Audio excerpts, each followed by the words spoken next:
սա ապացուցում է մեր այն փաստարկը, երբ որ օգոստոսի 8-ին ստորագրվեց հռչակագիրը, մեր ընդդիմությունը եւ նաեւ այդ ժամանակ ռուսական հեռուստաալիքների հայտնի դեմքեր եւ այլ մարդիկ քննադատաբար էին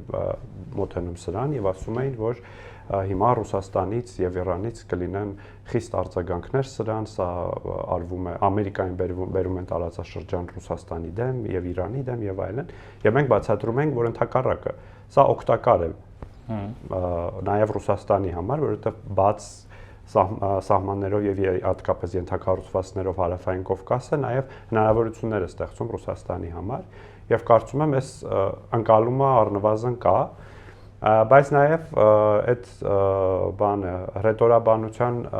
վայրիվերումների եւս մենք ականատես ենք լինում ռուսական կողմից, գուցե երբ որ դետալները հստակեցվեն լինի կրկին այդպիսի անհանգստություն եւ այդ անհանգստությունը սովորաբար նաեւ իր արձագանքն է կրում Հայաստանի ներքաղաքական դաշտում։ Ես կարծում եմ անհանգստանալու ոչինչ չկա։